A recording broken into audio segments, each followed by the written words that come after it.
ఇస్రాయేలు యొక్క శుద్ధ హృదయుడు యొక్క నిశ్చయముగా దేవుడు దయాళుడై ఉన్నాడు. నా అడుగులు చాలా సిద్ధమాయను, భక్తుల లక్ష్యము నా వెంటబడినప్పుడు గమనించు వాళ్ళని బట్టి నేను మస్తుల పడుతుంది అని ఇప్పుడు కీర్తనకారుడు మాట్లాడుతున్నాడు. చిన్న ప్రార్థన చేస్తున్నాం. మహోన్నతుడానికి స్తోత్రం ప్రభా తండ్రి. ఉదయకాల సమయంలో ఈ యొక్క వాక్యాన్ని కొద్దిసేపు ధ్యానిస్తుండగా మాతో మాట్లాడి ప్రభా తండ్రి, మీ యొక్క సన్నిధి మాతో ఉంచి మా హృదయాల్లో ఈ యొక్క వాక్యాన్ని భద్రపరచమని నాకు వేసే నామంలో అడిగి విడిపించున్నాం తండ్రి. ఆమేన్. ప్రభునందు ప్రియుల యొక్క వాక్యాన్ని మనం గమనించితే ఇక్కడ ఏముందంటే, భక్తుల లక్ష్యము నా కంట పడినప్పుడు నేను ఏదో విధంగా మస్తపడ్డానంట. చూడండి, ఈ యొక్క ఆసాపు యొక్క కీర్తన రాసి ఉన్నాడు. ఏమన్నా అంటే, ఈయన దేవుని ఎందు భగవంతుడు వాడు, దేవుని ఆరాధించేవాడు, దేవుని కోసం జీవిస్తూ ఉన్నాడు. అయితే తన జీవితంలో మనం చూసాక భక్తులు ఆయన దేవుని దగ్గరికి వెళ్తూ ఉన్నా కానీ దేవుని వైపు చూస్తూ ఉన్నవాడు కూడా ఏం చేస్తాడంటే మరి లోక వైపు చూస్తున్నాడు. లోకంలో ఎవరున్నారు? భక్తిహీనులు ఉన్నారు. భక్తిహీనులు ఉన్నారు. ఆ యొక్క భక్తి వైపు చూసినప్పుడైతే వారు గర్వించేవారు బట్టి ఏమైంది మస్తపడ్డాక అంటే లోకంలో ఉన్న వాళ్ళు ఎలాంటి వాళ్ళంటే వాళ్ళకు పొందుకున్న వాటిని వాళ్ళకున్న గుర్రాలు రకాలని అంటారు కదా, కీర్తనలో ఉంటుంది వాక్యాలు.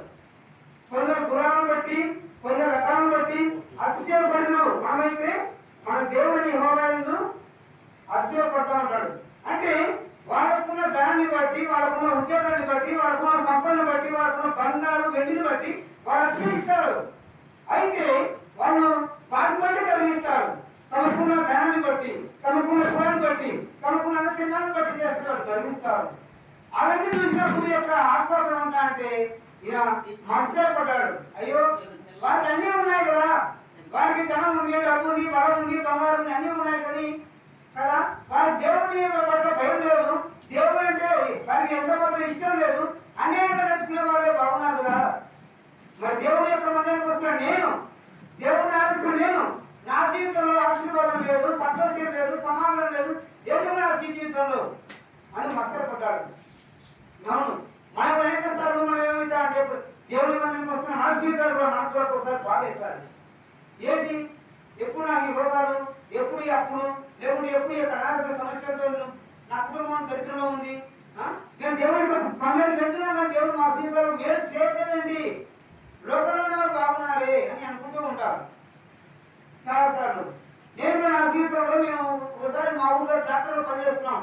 నలుగురు ఉన్నాను ట్రాక్టర్లో. నలుగురు ఉంటే అప్పుడే అన్నం తిన్నాను. అన్నం తిని ట్రాక్టర్లో మట్టి లాగాం. మట్టి లాగినప్పుడు ఆ ట్రాక్టర్ డ్రైవరు ఏం చేశాడు, మాకు చెప్పకుండా ముందుకు వెళ్ళిపోయాడు. ముందుకు వెళ్తే ఆ ట్రాక్టర్ ఆ గుంతలో పడ్డది, ట్రాలీగా తిరిగి పడ్డది. ట్రాక్టర్లో ఉన్నవారు మిగతా ముగ్గురికి ఏం కాలేదు, నా మాత్రమే చేరిపోయింది. నాకు కూడా సేమ్ అప్పుడు ఇదే అనిపించింది. నేను చర్చికి వెళ్తాను కదా, ప్రార్థన చేసుకుంటా, బయలు జరుగుతాను కదా, వాళ్ళ ముగ్గురికి చిన్న దెబ్బ కూడా తగ్గలేదు. నేనైతే కంప్లీట్గా చేయకపోయింది, నేను సావాల్సింది చేయకపోయి నాకెందుకు ఈ యొక్క సమస్య, దేవుడు నన్ను ఎందుకు కాపాడలేదని నేను ఆ రోజు అనుకున్నాను. కానీ అనుకుని చాలా కురిగిపోయిన సందర్భంలో ఒక దైవం నుంచి మాట్లాడాడు. ఇది నేను ఏదో దేవుడికి మేలు చేయాలని ఉద్దేశంతో దేవుడు నీకు ఈ యొక్క శ్రమ అనుమతించాలని చెప్పాడు. నిజంగా ఆ రోజు ట్రాక్టర్ చేసినప్పుడు నా చేయకపోయినా కానీ సంవత్సరంలో నేను డెప్రెస్ తీసుకున్నా కానీ ఈ రోజు నేను చేయి దాదాపు అవసరమైతే 50 కేజీలు 70 కేజీలు బలాన్ని పట్టగలదు. అంటే దేవుడు ఏం చేశాడంటే దాన్ని మళ్ళీ స్వస్థపరిచాడు, బలం ఇచ్చాడు చేతికి. ఇరిగిపోయిన చేయికి అంత బలం ఎక్కడ నుంచి వస్తుంది? దేవుని యొక్క బలం ఇచ్చాడు. కాబట్టి గర్వించిన వారిని బట్టి నేను మస్తపడుతున్నా చెప్తున్నాడు. ఎందుకంటే వారు మరణంలో వారికి యాత్రలు లేవు, బాధలు లేవు, అలాగే పుష్టిగా ఉన్నారు. అంటే ఆరోగ్యంగా ఉన్నారు, బలంగా ఉన్నారు, సమృద్ధితో ఉన్నారు, వారి జీవితంలో క్షేమంగా ఉన్నారు, వారికి ఎలాంటి బాధలు లేవు, కష్టాలు లేవు, శ్రమలు లేవు, ఉంటారు, వాళ్ళు సమృద్ధిగానే ఉన్నారు. కానీ దేవుని యొక్క సన్నిధికి వస్తే నాకే ఇష్టములు, దేవుని మందిరానికి వస్తే నా జీవితంలో ఏం బాధలు, నాకే అప్పుడు, నాకే ఈ రోగాలు. చూడండి, కొన్నిసార్లు రోగాలున్నా మనం ఏదో సర్జరీకి దేవుడు అనుమతిస్తాడు. నిజంగా దేవుడు కొన్నిసార్లు అనుమతిస్తుంటాడు మన జీవితంలో సర్జరీకి. కాబట్టి ఇక్కడ భక్తుడు అంటున్నాడు ఈ యొక్క వారికి బట్టి మత్సరపడ్డాడు.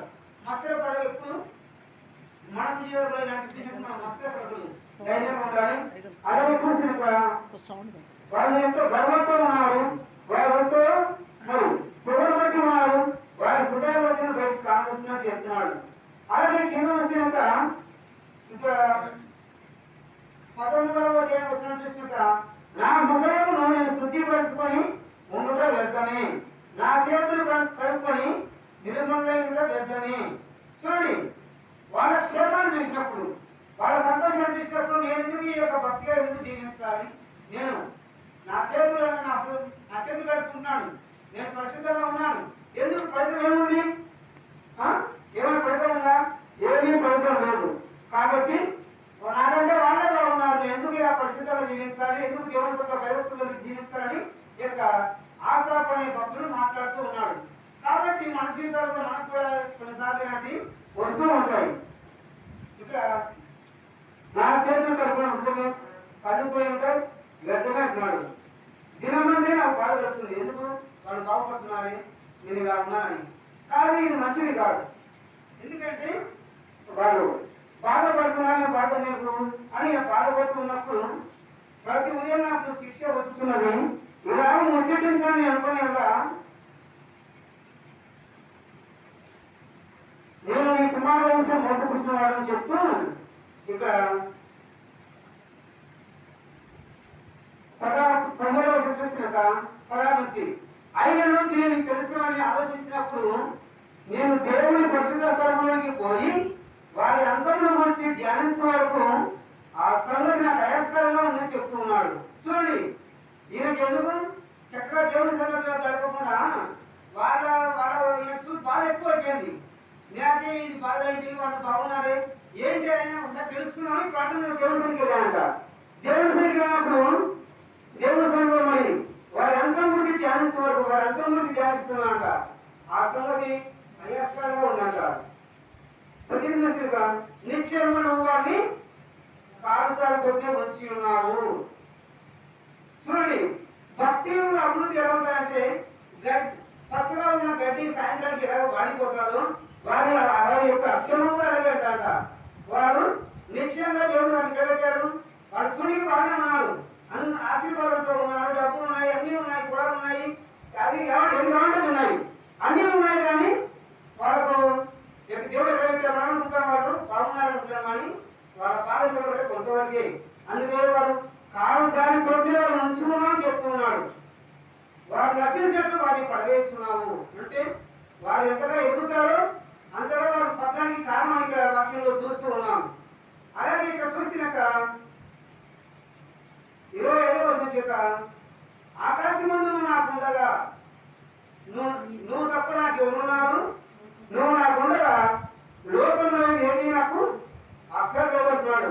చూడండి, ఎప్పుడైతే యొక్క భక్తుడు ఆశాపు భక్తుడు మరి భక్తిని చూసి వారికి ఉన్న బట్టి మస్తరపడ్డాడు, అప్పుడు ఆయన ఎంతగానో బాధపడ్డాడు, కుమిలిపోయాడు. మన జీవితంలో కూడా మనం కూడా దేవుడి వైపు చూడకుండా లోకం వైపు చూసినట్లయితే మనుషుల వైపు చూసినప్పుడు మనకు కూడా కొన్నిసార్లు అంటే ఈ యొక్క మస్తరం వస్తానంట. ఈ మస్తరం చాలా ప్రమాదం. కాబట్టి మస్తరం ఏమైతే అంటే ఎముకలకు కుండ నింటారు. చోట వాక్యంలో సమయంలో మస్తరము ఎముకలకు